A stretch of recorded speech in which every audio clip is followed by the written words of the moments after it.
Asaduddin Owaisi, Akbaruddin Owaisi All India Muslim Personal Law Board ప్రతినిధులు సోమవారం ప్రగతి భవన్లో కేసీఆర్తో భేటీయ్యారు. యూసీసీ బిల్లును పార్లమెంట్ ఉభయ సభల్లో వ్యతిరేకించాలని వారు సీఎంను కోరారు.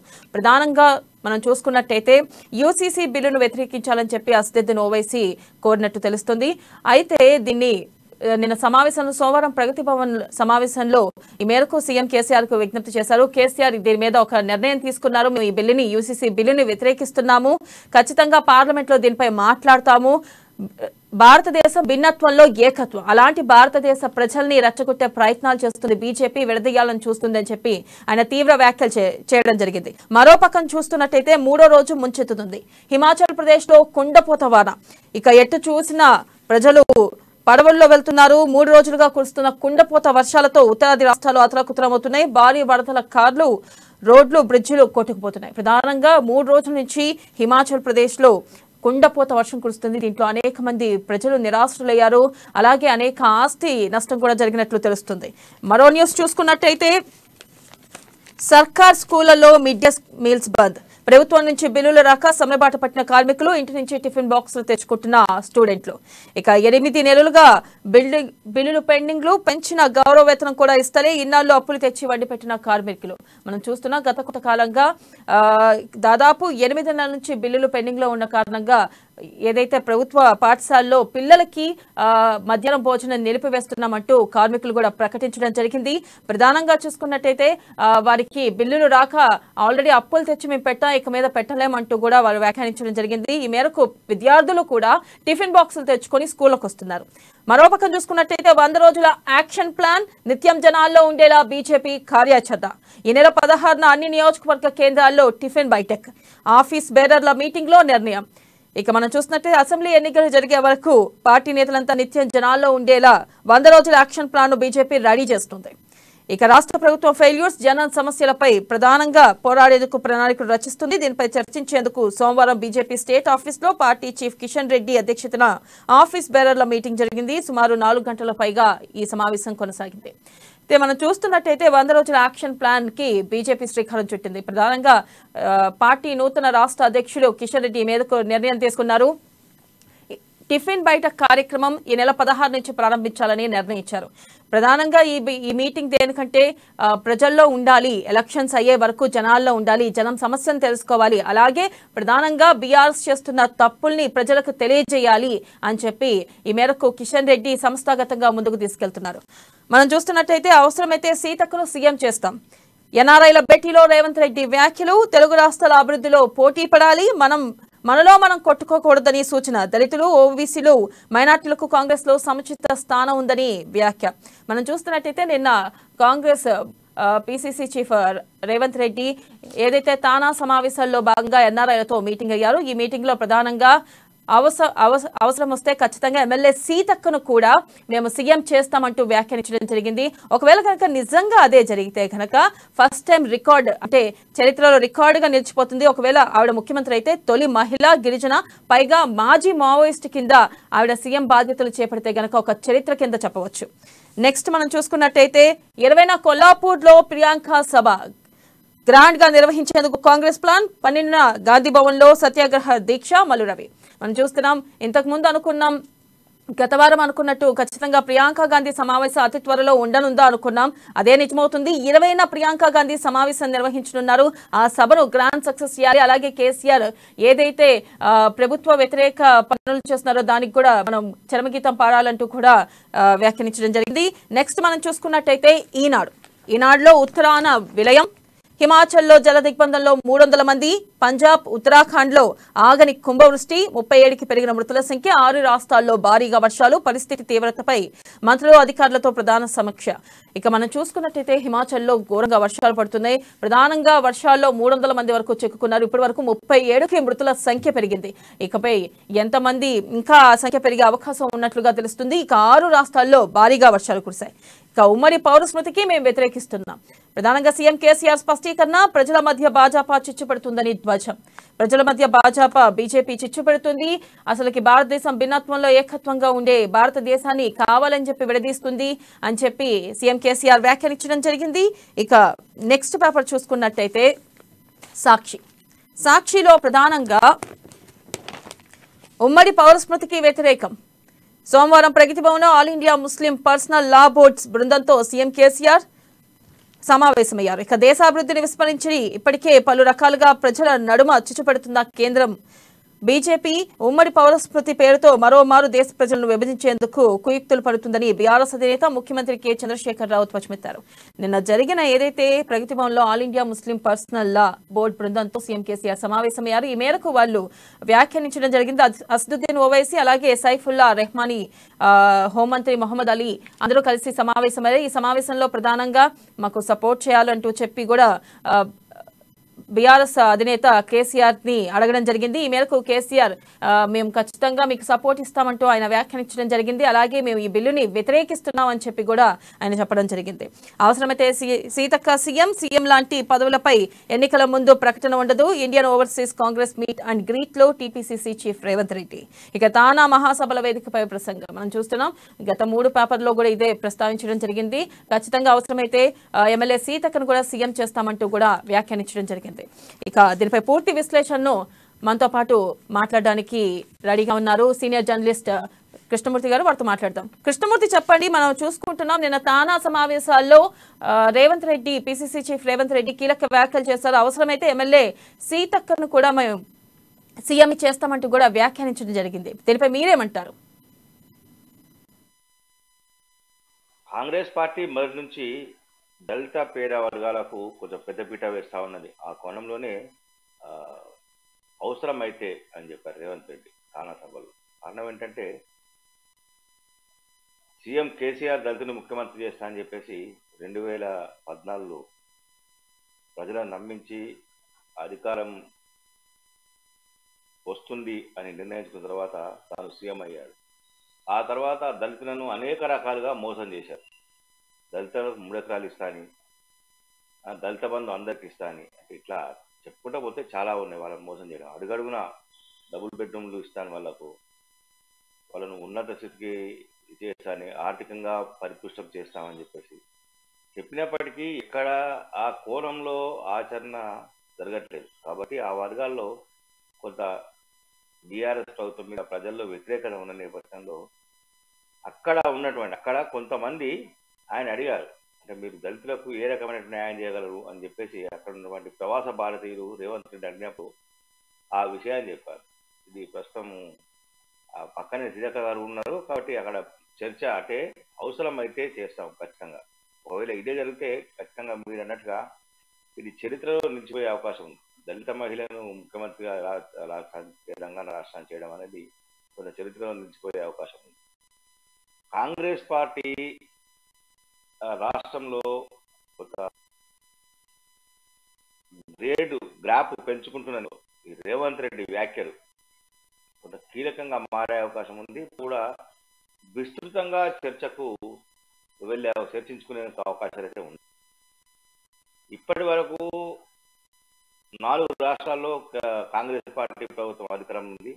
ఒకలో ఓసీ ముఖ్యమంత్రిగా ఉండగా 3 రాష్ట్రాల్లో ఓబీసీలు ముఖ్యమంత్రిగా ఉన్నారు, దళితులు లేరు.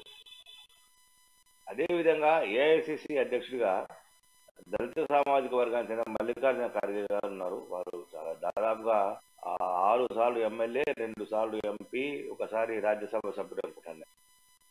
సుమారుగా 55-60 సంవత్సరాల జీవితం అనేది. మల్లికార్జున ఖర్గే ఏఐసి అధ్యక్షుడిగా ఉన్నప్పుడు సీతక్కను సీఎం చేయడం అనేది జరిగితే కొంత చరిత్ర సృష్టించంటే ఆ పార్టీ చరిత్రలో నిలిచిపోయే అవకాశాలు ఉంటాయి. ఇది ఖచ్చితంగా రాబోయే కాలంలో ఎన్నికల్లో బీఆర్ బలంగా ఢీకొట్టాలి. గతంలో కేసీఆర్ ఇచ్చిన వాగ్దానాన్ని పరోక్షంగా గుర్తు చేసి ప్రజల్లో మరోసారి చర్చ తేవాలి. అంటే వాగ్దాన భంగం ఏ రకంగా జరిగింది, ఏ రకంగా కాంగ్రెస్ ఇచ్చిన వాగ్దానం నుంచి కేసీఆర్ తప్పించుకున్నాడో, ఇచ్చిన మాటను నిలబెట్టుకోకపోతే తలనరుకుంటా అని చెప్పిన కేసీఆర్ దాని విషయాన్ని ఆ ఊసు రాకుండా, అంటే సీఎం చేయలేదు అన్న విషయాన్ని తెలియకుండా, అంటే గతంలో కూడా చెప్పారు దళితుల్ని సీఎం చేయకున్నప్పటికీ మమ్మల్ని 2022 2018లో 2014 మేము దళితులను సీఎం చేయలేదు. అప్పుడున్న పరిస్థితుల్లో, ప్రత్యేక పరిస్థితుల్లో కొత్త రాష్ట్రాన్ని కొన్ని ఇబ్బందులుగా చేయలేదు.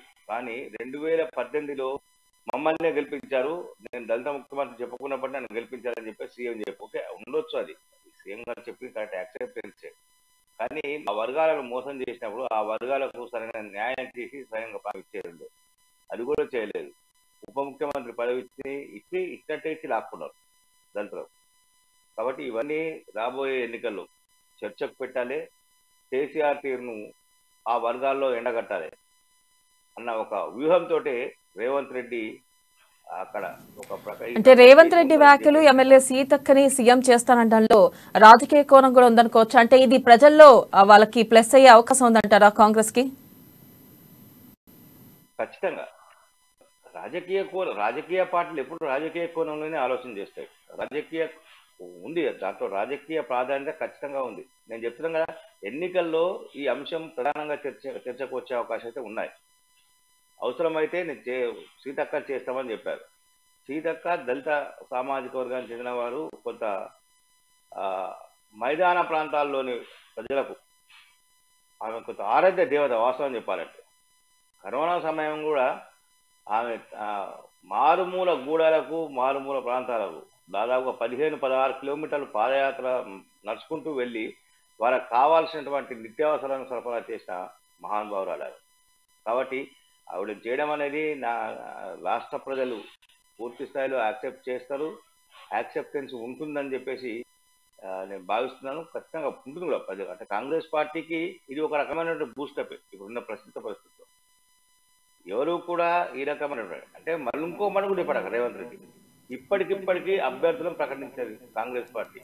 కానీ మరో పక్కన చూసుకున్నట్టయితే CM KCR uniform civil code ని వ్యతిరేకిస్తున్నా అంటూ కూడా వ్యాఖ్య చేయడం జరిగింది. అంటే బీజేపీ భారతదేశం భిన్నత్వంలో ఏకత్వం అలాంటి ప్రజల మధ్య చిచ్చు పెడుతుందని కూడా వ్యాఖ్యానించారు. దీనిపై మీరేమంటారు? కేసీఆర్ నుంచి ఇంతకన్నా ఊహించడం అనేది తప్పది. ఆయన ఎప్పుడు బహిరంగంగా చెప్పాడు. ఆయన వైఖరి ఎప్పుడో స్పష్టమైంది. బహింసాలో ఒక వర్గం వారు మరో వర్గం వారిని హింసించినప్పుడు అక్కడ కేసీఆర్ ప్రభుత్వం వ్యవహరించిన తీరినప్పుడే ఈయన ఉమ్మడి పౌరసత్వం ఖచ్చితంగా సమర్థించారు అని చెప్పేసి అప్పుడే తీరిపోయింది. ఇప్పుడు కాదు. ఇది ఎంఐఎంతో పొత్తుంది బీఆర్ఎస్ కు. ఎంఐఎం కాదని అడుగు ముందుకు వేయగలరా కేసీఆర్ గారు? దీనికన్నా ఊహించలేం మనం. కేసీఆర్ ఎప్పుడూచో అనుకుంది పార్లమెంట్లో ఇదే. ఆయన ప్రకటించకపోయినా పార్లమెంట్లో బిల్లు వచ్చినప్పుడు, ఒకవేళ కేంద్ర ప్రభుత్వం బిల్లు పెడితే బిల్లు వచ్చినప్పుడు ఖచ్చితంగా దాన్ని వ్యతిరేకిస్తారని తెలుసు, అందరికి తెలుసు. కాకపోతే నిన్న అధికారికంగా ప్రకటన చేశారు. ఆయన మిత్రులు, చిరకాల మిత్రులు ఓవైసీ గారు వెళ్ళారు, ఆయనతో మాట్లాడారు.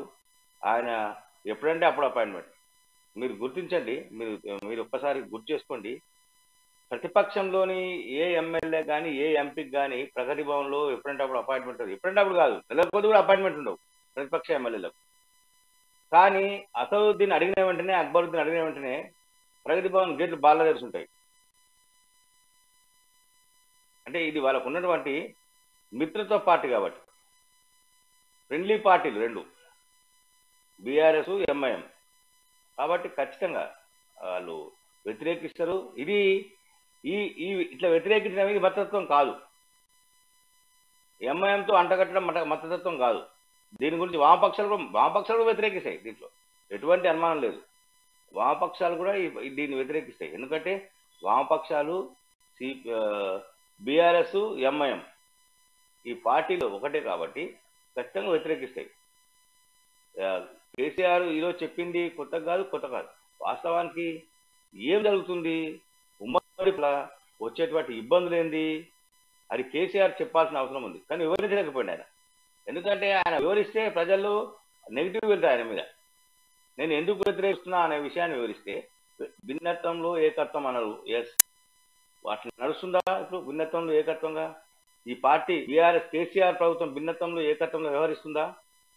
అందరికీ సమాన న్యాయం చేస్తుందా? ఆయన చెప్పాలి కదా మరి వివరించి. ఎందుకు చెప్పలేకపోయారు? ప్రకటించి ఊరుకున్నారు.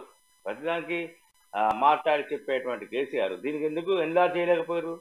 కొంత వివరణ ఇవ్వలేకపోయారు ప్రజలకు. మేము ఎందుకు వ్యతిరేకిస్తున్నాము, ఎందుకు వ్యతిరేకించాల్సిన పరిస్థితి వచ్చింది, ఉమ్మడి పౌర స్మృతి అమలైతే వచ్చేటువంటి నష్టము, ఎవరికి ఏ రకమైన నష్టము, ఇప్పటి వరకు జరిగిన నష్టం ఎంత దేశానికి అనే విషయాన్ని ఆయన వివరించాల్సిన అవసరం ఉంది కదా. వివరించలేదు కదా. వివరిస్తే దాన్ని కోరితే ప్రజలు కూడా ఆ నిర్ణయాన్ని ఆమోదించి హర్షించేవాళ్ళు. కానీ తన మిత్రుడికి కృష్ణమూర్తి, మనం చూసుకున్నట్టయితే బీఆర్ఎస్ అధ్యక్షుడు మన కేసీఆర్ ప్రధానంగా వ్యాఖ్యానించడం ఏంటంటే మేము పార్లమెంట్ లో ఈ బిల్లును వ్యతిరేకిస్తాం, అలాగే మిగతా పార్టీలు వారు మద్దతు తెలిపే అవకాశం ఉందా, మిగతా పార్టీల మద్దతు కూడా మేము తీసుకుంటాం అన్నారు. ఈ నేపథ్యంలో ఆయన ఒకవేళ బిల్లుని వ్యతిరేకిస్తే మిగతా పార్టీలు మద్దతు ఇస్తాయంటారా? ఖచ్చితంగా ఇస్తాయి. బీజేపీ ఇతర పార్టీలని 18 పార్టీలు ఉన్నాయి కదా. 18 పార్టీలలో మాయావతి సమర్థించినట్టుగా ఉంది ఈ బిల్లును. మిగతా దాదాపుగా 15 పార్టీలు అయితే ఖచ్చితంగా వ్యతిరేకిస్తాయి వీటిని. ఎన్సీపీతో సహా శివసేన కూడా మద్దతు తెలిపినట్టుగా ఉంది. మహారాష్ట్రలో శివసేన, ఉత్తరప్రదేశ్లో మాయావతి, కొన్ని పార్టీలు తప్ప మిగతా అన్ని కూడా కాంగ్రెస్ పార్టీ కూడా వ్యతిరేకిస్తుంది. ఎందుకంటే ముస్లిం మైనారిటీల ఓట్ల కోసము వాళ్ళు ఈ బిల్లును వ్యతిరేకించే ప్రమాణం. వాస్తవానికి వాళ్ళని వ్యక్తిగతంగా మనం మాట్లాడినప్పుడు వాళ్ళు దాన్ని సమర్థిస్తారు. కానీ రాజకీయ కోణంలో రాజకీయంగా ఆలోచన చేసినప్పుడు ఆ వర్గాలకు పార్టీలు దూరం అయ్యే అవకాశం ఉంది. కాబట్టి మైనార్టీ వర్గాలకు, మైనార్టీలకు ఇబ్బందికరమైనటువంటి బిల్లు కాబట్టి దీన్ని వాళ్ళు వ్యతిరేకిస్తారు. దీన్ని అన్ని పార్టీ సహకరించారు. ఇది నిజంగా ఈ బిల్లు పాస్ అయితే ఎన్డీఏ గవర్నమెంట్, మోడీ ప్రభుత్వం సక్సెస్ అని చెప్పొచ్చు. గతంలో వీళ్ళు ఆర్టికల్ 370 అన్నప్పుడు కూడా కొన్ని పార్టీలు అంటే అప్పుడు కేసీఆర్ సమర్థించారు, కానీ కొన్ని పార్టీలు వ్యతిరేకించాయి, పెద్ద ఎత్తున ఉద్యమాలు చేశాయి, ఆందోళన చేపట్టాయి. వామపక్షానికి దొరికింది మాకు అనుకున్నారు వాళ్ళు, మాకు ఒక ఆయుధం దొరికింది, ఏదో అయిపోతుంది అనుకున్నారు. ఏమైంది చివరికి? ఈ బిల్లు పాస్ అవుతుంది ఖచ్చితంగా, కాకపోతే కొన్ని ఇబ్బందులు. మరో పక్కన మనం చూసుకున్నట్టయితే బీజేపీ 100 రోజుల యాక్షన్ ప్లాన్ సిద్ధం చేసింది. అంటే నూతన రాష్ట్ర అధ్యక్షుడు కిషన్ రెడ్డి ఈ మేరకు నిన్న మీటింగ్ సమావేశంలో మాట్లాడారు. మనం టిఫిన్ బైటెక్ అనే కార్యక్రమంలో పాల్గొందాం, మీరు ఖచ్చితంగా ప్రజల్లో ఉండాలి, అలాగే ముఖ్యమైన కీలక నేతలకు అలాగే కార్యకర్తలకు కూడా వ్యాఖ్యానించడం జరిగింది. దీనిపై మీరు ఏమంటారు? అంటే ఇప్పుడు దాకా జరిగిన ఏదైతే బీజేపీలో అంతర్గత కలహాలు ఉన్నాయి, బీజేపీలో సీనియర్ వర్సెస్ జూనియర్ పోర్ ఉంది అని చెప్పి అన్నారు. ఈ నేపథ్యంలో ఏదైతే కొంచెం చతికిలబడిందో దాన్ని మళ్ళీ పునరుజ్జీవం తేవడానికి ఈ మేరకు వీళ్ళు చేస్తున్నారనుకోవచ్చా ఈ టిఫిన్ బైఠక్ కార్యక్రమం? టిఫిన్ బైఠక్లు, ఛాయ్ బైఠక్లు ఇవన్నీ ఇప్పుడు ఏం పనిచేసట్లేదు. బీజేపీకి ఎక్కించిన అది పనిచేసే అవకాశాలు కనిపిస్తలేదు నా వరకు. కారణం ఏంటంటే జరగాల్సిన నష్టం జరిగిపోయింది. బీజేపీ ప్రజల్లో ఎంత స్పీడ్లో హైప్ వచ్చేసిందో అంత స్పీడ్లో డౌన్ అయిపోయింది. కమలం రెక్కలు వాడిపోయినాయి అని చెప్పి ప్రజల్లో చర్చ జరుగుతూ ఉన్నది. రాష్ట్ర నాయకత్వం మార్పు విషయంలో జాతీయ పార్టీ తీసుకున్న నిర్ణయం పూర్తిగా కేసీఆర్కి అనుకూలము, కేసీఆర్ కనుసన్నలోనే జరిగింది. బీఆర్ఎస్ పార్టీకి బి టీమ్గా బీజేపీ మారడంతోనే ఈ నిర్ణయం జరిగింది అని చెప్పేసి స్పష్టంగా ప్రజల్లోకి వెళ్ళిపోయింది. ఎన్నికల సమయంలో ఎన్నికలకు కొంత ఒక ఏడాదో 1.5 year ఉండుంటే వీళ్ళు కొంత ప్యాచప్ చేసుకునే అవకాశం వచ్చేది. ఎన్నికలు సమీపించినాయి, ఇంకొక నెల 15 రోజులలో ఖచ్చితంగా ఎన్నికల నోటిఫికేషన్ రాబోతుంది. కాబట్టి ఈ సమయంలో వీరు ఎంత చేసినా అది పనికొచ్చేది కాదు. కాకపోతే ఒకటి, పార్టీ కార్యకర్తలను, పార్టీ నాయకులను ఒట్టిగా కూర్చోబెట్టకుండా ఇట్లాంటి టిఫిన్ కార్యక్రమాలు, ఛాయ కార్యక్రమాలు, ఈ కార్యక్రమాలు చేపడతా ఉన్నారు. కానీ ఇది పనికొచ్చేది కాదు, ప్రజల్లో అంతగా హైప్ వచ్చేది కూడా కాదు. దీని ద్వారా ఉపయోగం లేదు. మీరు ఒకటి చెప్పండి, ప్రజాకర్షక నాయకులు ఎవరున్నారు టిఫిన్ బైఠకులు? ఒక్కటి చెప్పండి. ఒక జిల్లాకు ఒక నాయకుడు పరిమితం అన్నాడు, ఇంకో జిల్లాకు ఇంకో నాయకుడు పరిమితం అన్నాడు. కానీ రాష్ట్రం మొత్తంగా ఒక ఆ ప్రజాకర్షణ శక్తి, ప్రజాకర్షణ ఉన్నవాళ్ళు రాష్ట్ర ప్రభుత్వం మీద, కేసీఆర్ పైన ఎప్పటికప్పుడు దూకుగా వెళ్ళే నాయకులు ఎవరున్నారు? మీరు మొన్న గ్రహించండి, మోడీ బహిరంగ సభలో చాలా మంది నేతలు మాట్లాడారు. మోడీ మాట్లాడి చాలా మంది నేతలు మాట్లాడారు. కానీ అక్కడ ఎవరు హైలైట్గా నిలిచారు? ఎవరి ప్రసంగం పంచిలాగా వెళ్ళింది? అది లేదు. ఇప్పుడు ప్రజలు అది కోరుకుంటున్నారు. ప్రభుత్వానికి ఎప్పటికప్పుడు కౌంటర్ ఇచ్చి ప్రభుత్వ తీరును ఎప్పటికప్పుడు ప్రజల్లో ఎండగట్టేందుకు సమర్థత ఉన్న నాయకులు ఎవరనే విషయంలో ఆలోచన చేస్తా ఉన్నారు. ఇప్పుడు ఆ నాయకులు లేరు. బండి సంజయ్ పాదయాత్ర తర్వాత పార్టీలో కొంత అలజడి మొదలైంది, గందరగోళం మొదలైంది, విభేదాలు మొదలయ్యాయి. అవి తారాస్థాయికి చేరాయి. ఇప్పుడు పటాపంచలు అయిపోయినాయి. పార్టీ కూడా పటకమని పడిపోయింది. కాబట్టి ఇప్పుడు ఆ స్థాయి నాయకులు ఎవరు లేరు. ఇప్పుడు వీళ్ళు చేపట్టినప్పుడు ఓకే, పార్టీలో కొంత ఎవరైతే బీజేపీ అభిమానులు బీజేపీ రావాలని కోరుకున్నా వాళ్ళు కొంత పార్టిసిపేషన్ చేసే అవకాశం. మనం చూసుకున్నట్టయితే కాంగ్రెస్ పార్టీ ఫస్ట్ బీఆర్ఎస్ కి బీజేపీ బీ టీమ్ అని చెప్పి వ్యాఖ్యానించింది. అది ఒక రకంగా చూసుకున్నట్టయితే కాంగ్రెస్ ఏదైతే వ్యాఖ్యానించడం జరిగిందో అది సక్సెస్ అయింది అనుకోవచ్చా మనం? కాంగ్రెస్ పార్టీ అంటే ప్రజల్లోకి ప్రధానంగా వెళ్ళిపోయింది. ఇంకా బీఆర్ఎస్ కి బీ టీమ్ బీజేపీ ఏమన్నా బీఆర్ఎస్ పట్టించుకోదు, బీఆర్ఎస్ ఏమన్నా బీజేపీ పట్టించుకోదు. వీళ్ళిద్దరూ లోపాయకారి ఒప్పందం అని చెప్పి ఒక రకంగా ప్రజల్లో స్ట్రాంగ్ వెళ్ళింది.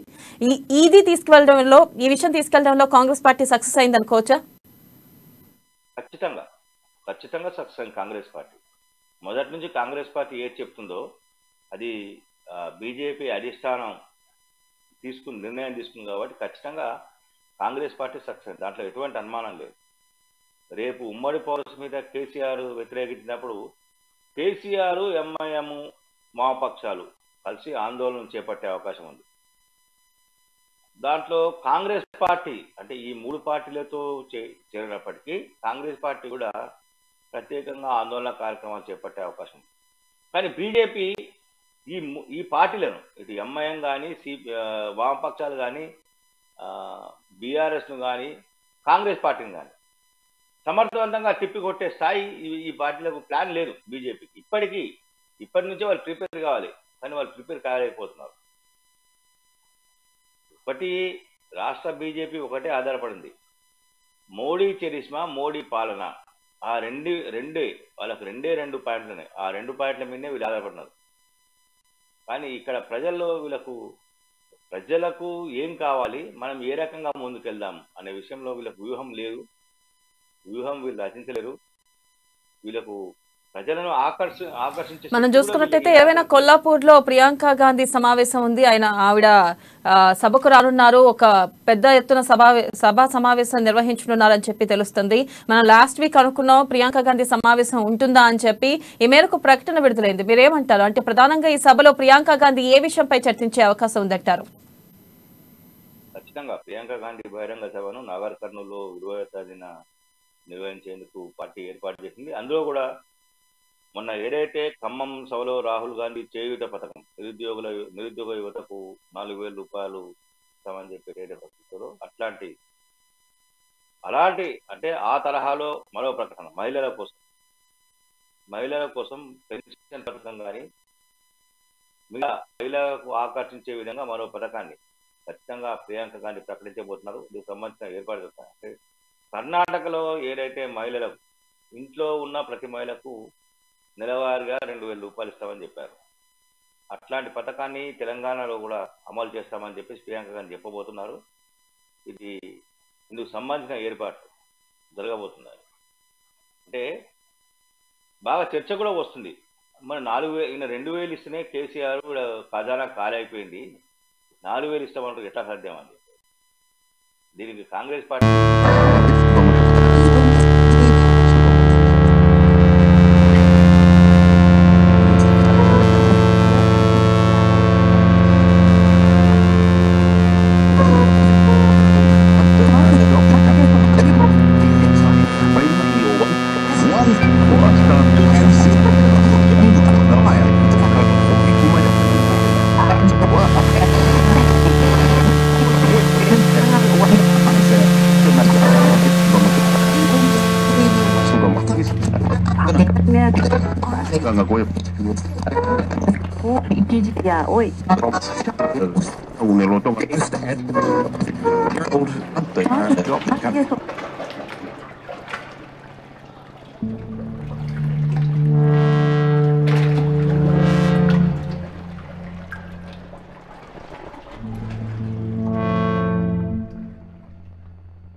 One for a start, MC.